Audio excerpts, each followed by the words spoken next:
Hello everyone, my name is McLennan and I'm giving you my introductory speech, as many of you have done so already, and I've really enjoyed them. I've run over twice now, so I'm just going to start briefly, but I have many more years than most of you all do to cover, so we'll try to get straight to the point.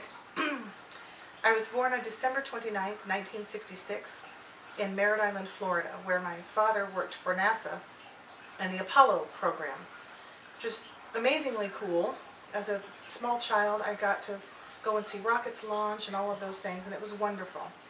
I'm the youngest of four. I have two older sisters and an eldest brother. And we spent some time in Florida. Then my father was transferred to Manassas, Virginia, where he went to work for IBM. We settled in a little town called Wheaton, Maryland, which some of you from here might be familiar with. At the time, it was quite a nice little suburban community. It was small, and we were rather poor.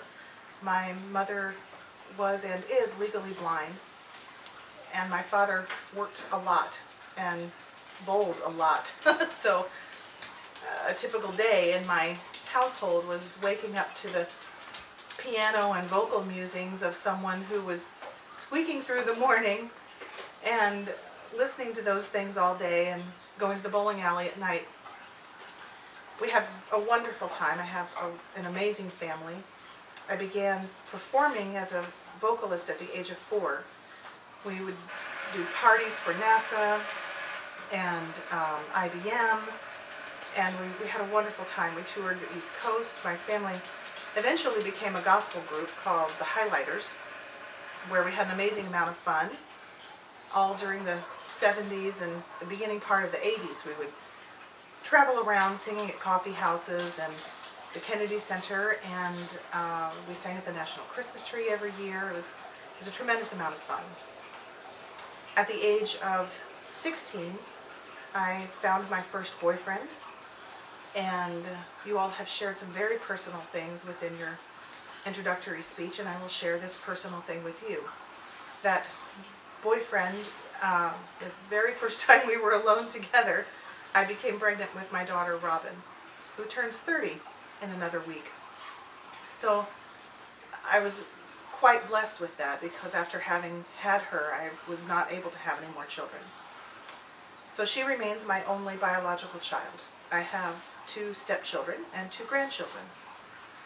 After having my daughter, we moved to Virginia Beach, where I married a sailor, and it didn't work out for very long, so I ended up leaving there, and my daughter and I went to Texas, where we stayed for some time.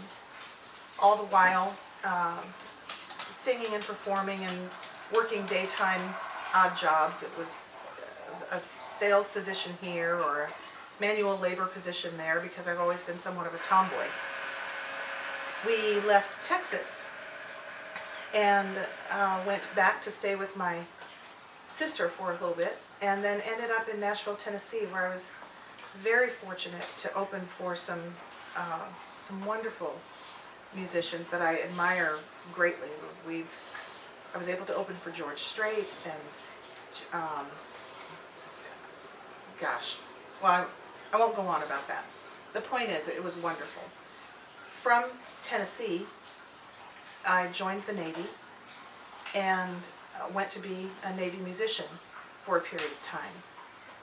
The interesting thing about that is that I was only a few months away from my 35th birthday, and that put me in boot camp on September 11th in 2001, which was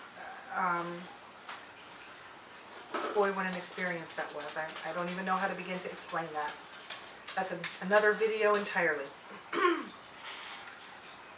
From the Navy, I got stationed in Jacksonville, Florida, where I got out of the Navy and met my husband, who was a chief there at VP 30 rather. We stayed in Florida for a while and then moved on to Hawaii, which was our last duty station before coming back to Maryland. We're now in southern Maryland, and we have a house full. It's a great life. It's an interesting life, and I really enjoy it. The object that I'm going to share, because I'm going to run out of time again, is just this simple microphone. It kind of tells everything about me. I have a lot to say. I enjoy people. I love humanity, and I love to talk about it. And I've been behind this thing my entire life. And it really expresses who I am in so many ways. So in conclusion, I hope you've learned a little bit about me. I know I've certainly enjoyed learning about you.